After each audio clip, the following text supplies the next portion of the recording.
বাংলা সিনেমার নির্মাণ শৈলীতে ভিন্ন ধারার এক শক্ত নাম মোস্তফা সারোয়ার ফারুকী। কিন্তু ক্যামেরার পেছনের এই সফল মানুষের গল্পটা মোটেও এতটা সহজ নয়। সম্প্রতি সামাজিক যোগাযোগ মাধ্যমে নিজের ভেরিফাইড ফেসবুক পেজ থেকে দেওয়া এক স্ট্যাটাসে নিজের ক্যারিয়ারের এক অদ্ভুত কষ্টের অভিজ্ঞতার কথা জানালেন তিনি। ফারুকীর ভাষায়, আমার জীবনের একটা ট্র্যাজিক দিক আছে। সিনেমা মুক্তির সময় আমার জ্বর এসে যায়। এর কারণ হচ্ছে ছবি মুক্তি পরবর্তী আক্রমণের আশঙ্কা। তিনি আরো বলেন, আমি যখনই সিনেমা বানাই মুক্তি পাওয়ার সঙ্গে সঙ্গেই শুনি এটা কোনো সিনেমাই না, ফালতু। এই নেতিবাচক প্রতিক্রিয়ায় ভেঙে পড়ে তিনি অন্য কাজে ডুবে যান এবং ভুলে যাওয়ার চেষ্টা করেন নিজেরই তৈরি করা গল্পগুলো। কিন্তু গল্পটা এখানেই শেষ নয়। দেখা যায় 10 বছর পর যে সিনেমাগুলোকে একসময় ফালতু বলা হয়েছিল সেগুলোই নতুন প্রজন্মের কাছে হয়ে ওঠে ক্লাসিক গল্প।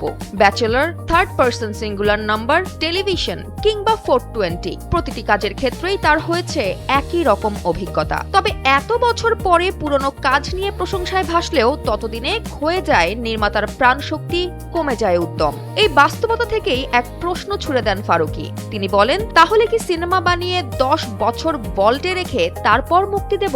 তার এই স্বীকারোক্তি যেন শুধু একজন পরিচালকের নয়, বরং পুরো সৃজনশীল জগতের এক কঠিন বাস্তবতার প্রতিচ্ছবি। তবুও দর্শকদের ভালোবাসাকেই নিজের টিকে থাকার শক্তি বলছেন এই নির্মাতা। স্ট্যাটাসের শেষে কৃতজ্ঞতা জানিয়ে তিনি বলেন, শিল্পচর্চার মতো ভালনারেবল কোনো কাজ আর নেই, স্পেশালি সেটা যদি হয় সিনেমা। তবে আপনারাই আমাকে শিল্পী হিসেবে বাঁচিয়ে রেখেছেন।